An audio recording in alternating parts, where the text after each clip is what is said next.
Всем привет, меня зовут Влад Радимов, и сегодня у нас история одного матча.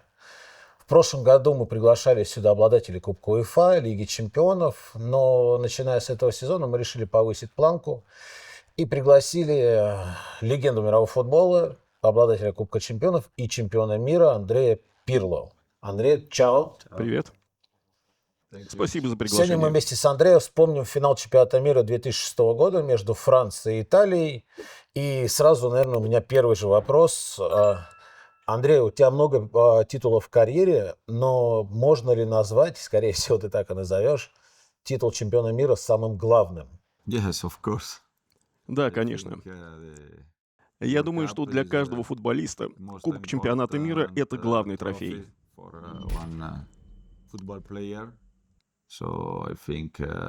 Само собой, и я не исключение. Фаворитами чемпионата мира 2006 года считались Бразилия, Англия, Германия и Аргентина. И только потом уже шли Италия и Франция. Как относились к этому в команде и как ты сам об этом думаешь? Yes, I think maybe Да, мне кажется, что главными фаворитами были именно Бразилия и Аргентина. Argentina. Но самое важное всегда — это команда. У нас действительно было много проблем перед чемпионатом мира. Поэтому было важно объединиться внутри сборной. В конце концов, команда — это главное в борьбе за титул. The most important thing to win the World Cup. Перед чемпионатом мира был очень большой скандал, связанный с Калчиополи. Как это повлияло на игроков и оставили ли игроки это вне сбора и как концентрировались на игры? A great effect because Конечно, это сильно повлияло. big problem in Italy. Это было большой проблемой, Many players. потому что многие игроки и команды оказались втянуты в этот скандал. И нам было важно сплотиться, не обращать внимания на журналистов, на каких-то посторонних людей, которые обсуждали нашу сборную. И мы держались вместе друг за друга, чтобы показать хорошую игру и победить. К тому времени ты мировая звезда. Ты уже сыграл много матчей и в том числе выигрывал Лигу Чемпионов. Но этот чемпионат мира, он проходит раз в 4 года. И по пути к финалу, когда ты продвигаешься, ты понимал, что такого шанса может уже больше и не быть. Особенно, когда вы дошли до финала, что именно здесь сейчас надо выигрывать. Не совсем так. Я не ощущал этого давления просто потому, что такое для меня в порядке вещей. Когда я только начинал карьеру, каждый матч сопровождался давлением. Поэтому я просто привык к этому и уже его не ощущал. Турнир группы вы прошли довольно-таки тяжело. Кто выглядел самым сложным соперником на групповом этапе? В группе у нас были проблемы в матче против США, потому что мы играли в десятером, а в меньшинстве всегда сложно выигрывать. Потом, когда мы играли против Чехии, нам удалось победить. Но все же давление на сборную было огромным. И, естественно, это сказывалось на всей команде. Пожалуй, самым важным был матч против Австралии. Мы опять играли в меньшинстве и смогли забить только на последней минуте. Я думаю, что это был тот самый момент, который изменил судьбу чемпионата мира. В день игры как была установка на матч? Она проводилась на поле или в определенном зале, в гостинице, на базе, где вы это проводите все время? Обычно после игр у нас была тренировка, а затем наш тренер Марчелло Липпи давал нам выходной, чтобы мы могли побыть с семьей и хотя бы ненадолго вернуться к нормальной жизни, чтобы восстановить тело, голову, просто перезагрузиться, хотя бы на несколько часов. Ты вспомнишь состав сборной Италии на этот матч? Буффон, Замбротта, Канаваро, Матерацци, Гроссо, Гаттузо, Пирло, Камаронези, Перотта, Лука Тони, Джиlardino, Дель Пьеро, Тотти. И Лос де Франция. А у Франции играли Бартес, Саньоль, Абидаль, Галас.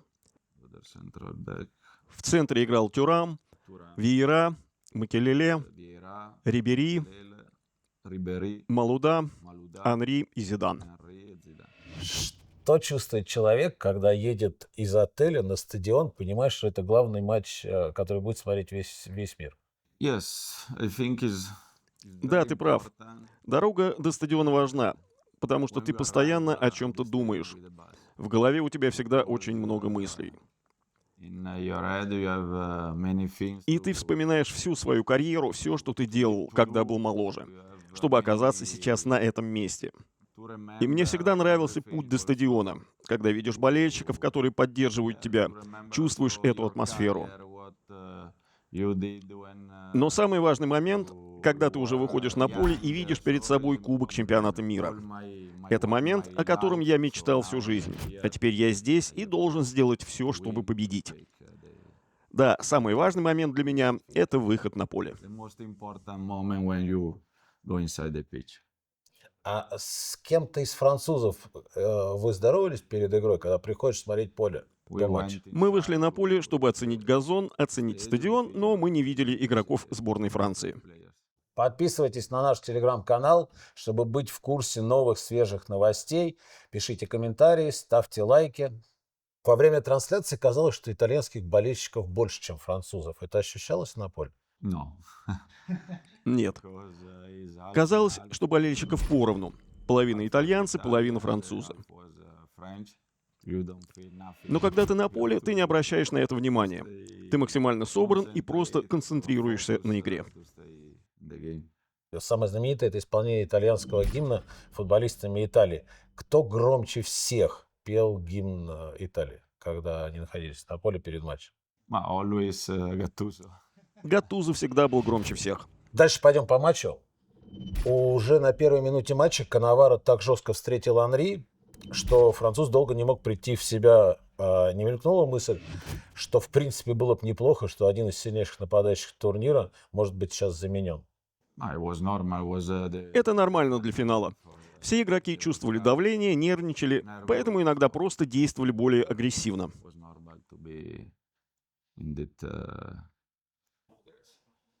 На пятой минуте Дзамбротто буквально сносит Виера и получает желтую карточку. Не было мысли, что можно так получить очень быстро красную и остаться в меньшинстве, как, допустим, в игре против США. Да, мы тогда испугались, потому что когда твой защитник получает желтую на пятой минуте, это всегда опасно. Тем более в финале, где ты играешь против лучших, и сложно не фалить до конца игры. Любому защитнику не просто после такого оставаться спокойным и довести матч до конца. Апогеем этой агрессивной игры стал пенальти в начале матча, когда Матерасс свалил на Малуда. Как это смотрелось с поля? Конечно, пенальти был без вопросов. Матерацци просто снес Малуда. И я тогда подумал, что это очень плохое начало игры. Не помню, какая это была минута, но, по-моему, в первые 15-20 минут матча, да?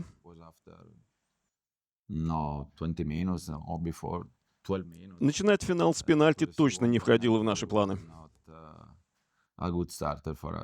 Я вчера смотрел повтор этого матча, и Андреас стоял на линии штрафной, когда Зидан бил пенальти. Как смотрелось это с поля, и не казалось, что мяч не пересек линию ворот? Я надеялся, что он промажет. Так же бывает. Но это был Зидан, его последний матч в карьере. Наверное, он заслужил забить. Я уже забегаю вперед. После матча, когда стали чемпионами мира, Буффона не спрашивали, почему он не был готов к такому удару. И как ему это из ворот. Шутили над Буффоном на эту тему?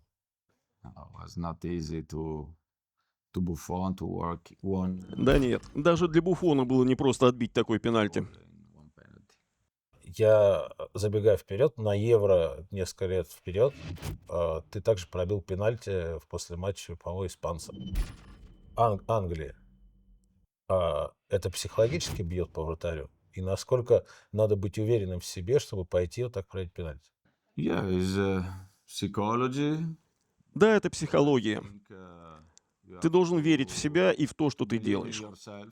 В тот момент я просто решил, что нужно пробить именно You так. can do. Я даже не думал о том, чтобы пробить как-то иначе. Просто был спокоен. It was normal. I didn't Не feel, нервничал, потому что был pressure. уверен в своих силах. I believed in myself. Особенно в первом тайме, часто при розыгрыше мяча Андрей опускался к своим защитникам, чтобы начинать атаку. Ну, в принципе, это было часто. И по тебе играл Зидан. Насколько давление Зидана мешало начинать атаки? I played many times against Zidane when I played Я часто встречался с Зиданом на поле, когда он играл в Италии, в Ювентусе, и после, когда он играл уже за Реал. not the first Наши time. сборные часто играли, так что мне было не привыкать. Конечно, Зидан тогда был одним из лучших в мире, It was always a pleasure, поэтому играть but против него всегда было очень сложно. it's a tough work for me. Но ведь и ему было не просто со мной. Also for him, play against me. Насколько тяжело играть против Зидана, когда у него мяч под контролем? Что надо делать? Не выбрасываться? Это же тяжело. You have to stay with him. Нужно играть по нему и не выбрасываться, потому что в любой момент он может сделать ложные движения, изменить направление, потому что одинаково хорошо играет и левой, и правой ногой. I was close to him because was taller than me. Сложнее всего было играть с ним близко, потому что он был выше меня, мощнее. So for me it was important. Поэтому я всегда старался не слишком сближаться с ним и вместо этого пытался предугадать, что он будет делать. Understand, what you are doing to do. Давай разберем гол. 19-я минута, гол сборной Италии. Ты подал на дальнюю штангу, Матерацци забил гол. Но, как мне показалось, что этот угловой сначала хотел исполнять, по-моему, Камаронези. No, but because Нет, мы много раз наигрывали эти подачи. У нас было много футболистов, которые хорошо играли головой. Поэтому мне нужно было только удобно доставить мяч в штрафную. to score with Когда у тебя в команде играют Матерацци, Тони, Канаваро, всегда есть шансы, что кто-то из них забьет. Cannavaro, you have a lot of chance to score. Что ты почувствовал, когда сравняли счет? For me, it was not important to. Было не так важно, что я сделал передачу. Главное, что команда смогла забить и сравнять счет. Но, конечно, это был очень эмоциональный момент. Еще бы, финал чемпионата мира. Because it was the final of a World Cup. А в первом тайме ты еще раз подал, и Тони пробил в перекладину. Это наигранные были моменты у сборной Италии? Вы уделяли этому много внимания на сборах, на тренировках? Липи отдельно работал над этими моментами? Yeah, well, no. I told before Да, это была наигранная комбинация. we try Мы many много times тренировали именно угловые. this corner kick. И всегда старались найти хотя бы один адресат в штрафной. Opponent, so the most important Я должен был подать на удобной высоте, а партнеры должны были оторваться от защитника и замкнуть. in the penalty post. Кто из французов доставил больше всех проблем в первом тайме? I think Zidane, Henry, Думаю, что Зидан и Анри. he was very Анри fast. всегда был очень быстрым, хорошо обращался с мячом. Ball И французы часто ловили нас на контратаках. was more dangerous for us. О чем говорили в перерыве? Что говорил Липпи и как это вообще происходит в сборной Италии? Команда приходит, какая-то пауза или сразу начинает говорить тренер? И как происходит 15-минутный перерыв? No, when you go inside in the locker room, Когда ты заходишь в раздевалку, главное успокоиться, собраться с мыслями и немного отдохнуть. and the coach Тренер, конечно, может разобрать какие-то моменты, но ничего особенного, потому что в финальном матче на самом деле мало что требуется менять. don't leave a lot of space. Важно просто оставаться максимально сосредоточенным на игре, не оставлять много пространства для контратак, играть компактнее, как мы всегда это и делали. Важнее всего было просто отдохнуть, потому что в полуфинале мы играли дополнительное время. Возможно, сил на финал у нас оставалось меньше, чем у французов. Но когда ты играешь в финале, ты можешь перетерпеть все. начале второго тайма у Италии снова возник опасный момент, и снова после углового, после подачи Тотти опасно бил Канаваро. Почему раз за разом удавалось переигрывать рослых, физических, сильных французов? Oh, yeah, we had a moment that Моменты были с обеих сторон. we У нас тоже были проблемы, потому что мы играли против одной из сильнейших сборных того времени. the moment Просто старались оставаться в игре и довести матч до конца. suffer little bit, but У нас были еще свежие игроки в запасе, которые могли выйти на поле и, возможно, изменить ход матча, забить. В таких матчах все непредсказуемо. Поэтому мы просто старались оставаться в игре. to stay in the game. На 53-й минуте был момент, когда Дзамбротто сбивает Малуда. Ну, сбивает или не сбивает, там непонятно. Как это смотрелось с поля, и не ёкнуло ли сердце, что сейчас назначат второй пенальти? No, no. Нет, там все было чисто, как раз в том моменте фола не было. Чуть дальше момент, я посмотрел вчера опять этот матч, Зидану, по-моему, 57-я минута, мяч опускается прямо на ногу на линии штрафной. Точно такой же мяч он забил в финале Лиги Чемпионов, только с левой ноги. Если бы Андрей не бросился под удар, мне кажется, мяч летел в створ.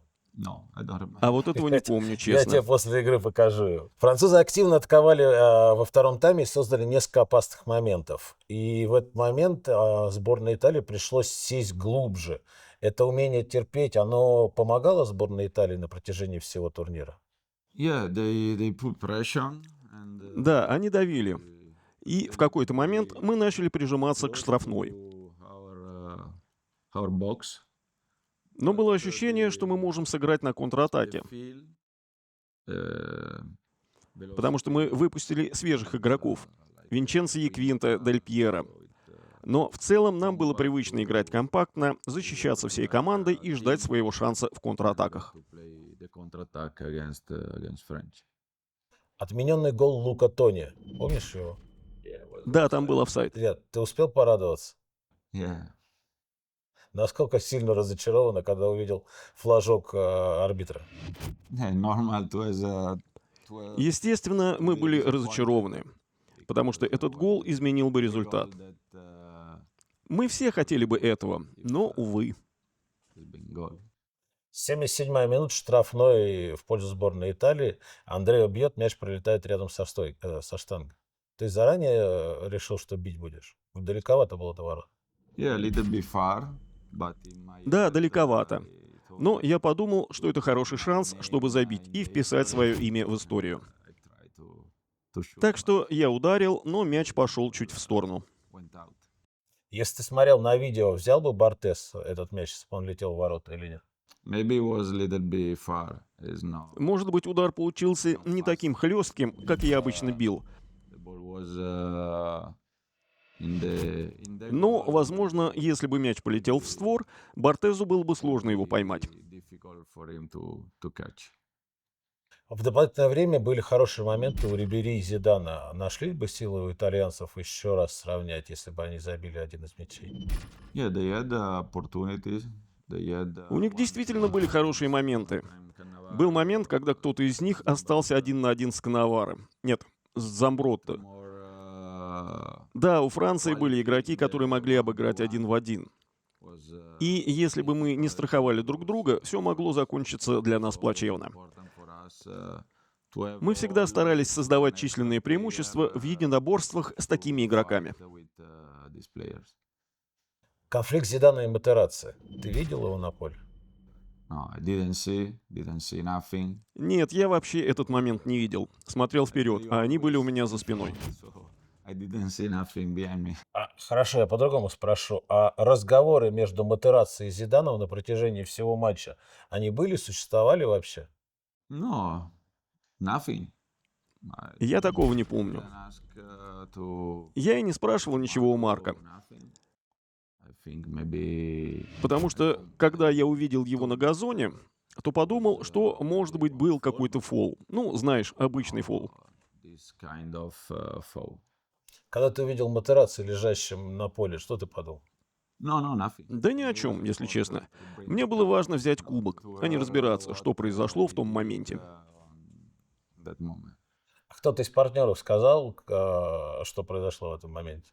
Буфон наверняка видел, потому что по картинке было видно, Yeah, что just I think only Buffon. Да, я думаю, что только Буфон и видел, что произошло с Матерацци. ты никогда не спрашивал Матерацци. Сожалеет он об этом? No, the national team, the player in the national team. Нет, никто из сборной не спрашивал у Марка, что произошло тогда. To Marco. После удаления Зидана не было мысли пойти и добить французов, потому что на одного больше? Или настолько все-таки не надо было рисковать, что форсировать не надо было эту историю? No, we had the feel that. Конечно, тогда показалось, что после удаления Зидана у нас стало больше шансов выиграть. More chance to win, so that we felt in that moment. Серия пенальти. Кто определял, кто будет бить? Тренерский штаб, сами игроки, или вы заранее знали перед матчем? The coach is Выбирали вместе. У тренера были выписаны лучшие исполнители, и он просто спрашивал, кто готов пробить. the penalty, so Кто-то говорил, что готов, другие отказывались. Тут очень важно, чувствуешь ли ты сам готовность в этот момент. in the moment. Ты смотрел наверняка серию пенальти между Бразилией и Италией в 1994 году. Да, я помню. Я читал высказывание Франко Барези, у которого было опыта, грандиозный, да, великий игрок. И перед ударом, когда он стоял в центре поля и ждал своего часа, он был уверен в себе на 100%. Но, по его же словам, пока он шел от центра к точке пенальти, ему показалось, что ворота из футбольных превратились в хоккейные. Что чувствует человек, который идет к точке пенальти, от центра до точки пенальти в тот момент, когда понимает, что на него смотрит весь мир? Это слова Барези. Он говорит, я просто понял, что на меня сейчас смотрит весь мир, от моего удара зависит все, что будет дальше. The street to go to Путь к точке пенальти был очень долгим. Сколько там, метров 50? meters. You have В этот момент у тебя столько всего в голове. in your head. But when you Но arrive, когда ты берешь мяч в руки и ставишь его на точку, давление возрастает еще сильнее. put on the ground to shoot. Кстати, там же, за воротами, еще были болельщики сборной Франции. Поэтому мне и нашей сборной психологически было еще сложнее. Но я сразу решил, что буду бить по центру. In the middle, because I thought that. Потому что понимал, что вратарь, скорее всего, будет гадать и прыгать в угол.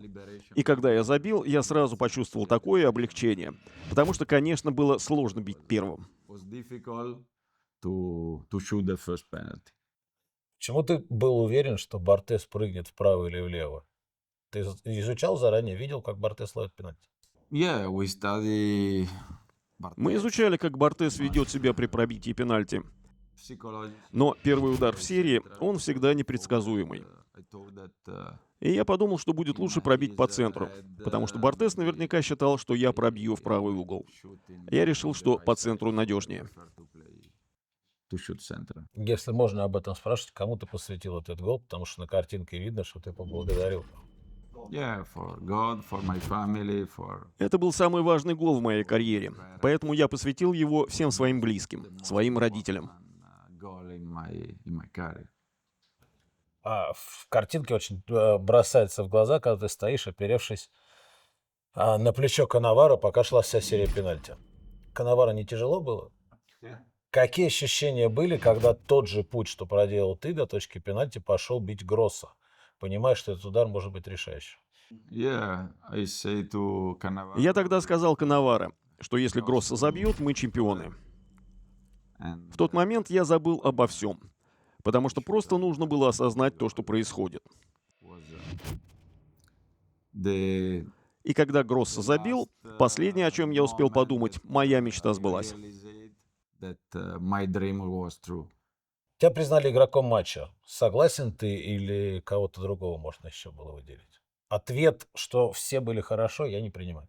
Yeah, no, I won. Я же был признан лучшим игроком полуфинала и еще 2 матчей. In the semifinal and the other two games. Так что эта награда все-таки была не самой важной для меня. Важнее была победа. The most important trophy was to win. За весь турнир ты получил бронзовый мяч, но золотой мяч получил Фабио Канаваро. Ты согласен, что это был пик его карьеры вообще? Думаю, да. Как празднуют итальянцы победу на чемпионате мира в раздевалке? In the locker room was В раздевалке мы чувствовали огромную усталость. Хотя и были счастливы, конечно. but very very happy. But you can. На самом деле, когда все только закончилось, ты не можешь до конца понять, что произошло. Осознание приходит потом, спустя несколько часов, когда ты звонишь семье, матери, отцу, жене. И вот тогда ты плачешь, потому что понимаешь, что твоя мечта сбылась. И все люди в Италии праздновали. Конечно, выходили на улицу. И даже сейчас, спустя 20 лет, все это помнят. 20 years. Я видел фотографию, когда сборная стала чемпионом мира 82 года Италии, что в самолете по дороге в Италию из Испании президент страны играл с главным тренером и с вратарем в карты. Летел ли с вами президент или кто-то еще в одном самолете? No. Нет-нет, президента с нами в самолете не было. А Берлускони? No. Нет, тоже не было. Как встретили в Италии? Это, наверное, это намного, как сказать, более счастливый момент, чем просто стать чемпионом мира на футбольном поле. Вы в Рим прилетели? Yeah, we went to Rome. Да, мы прилетели в Рим и отправились на встречу с президентом. А уже после поехали праздновать с болельщиками. Supporters. 2 миллиона фанатов в Риме и окрестностях праздновали с нами. И, конечно, это было невероятно. In Rome, that was incredible. Когда пересматриваешь такие матчи, невольно ловишься на мысли, что современный футбол сильно потерял в мужественности. Очень много симуляций и прочего. Согласен он с этим? Вот я смотрел этот матч вчера, и практически никто не лежал на поле. I don't know because Не знаю, все изменилось. football changed, the Жизнь, life футбол. changed, and И, наверное, это нормально, что футбол стал немного другим. I think В наше время игроки были более техничными, а сейчас все футболисты стали более физически развиты. this type of Может быть, с этой стороны футбол как-то изменился. yes. Ну да, возможно, стоит вернуться к тому стилю игры. In the old style. Если пофантазировать из нынешнего состава сборной Италии, кто-то мог бы попасть в стартовый состав той сборной? No. Нет.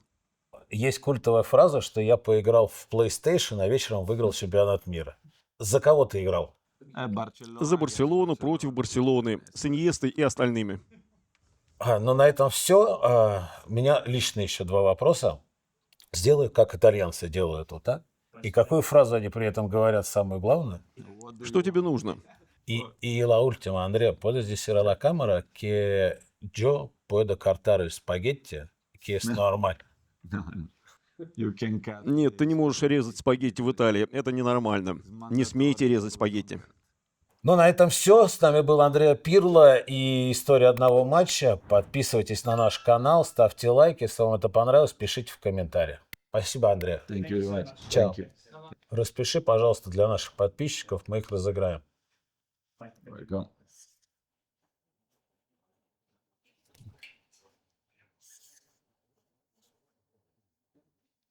Прямо под этим выпуском пишите комментарии, где вы смотрели этот финальный матч. А победители получат майки с автографами Андрея Пирло.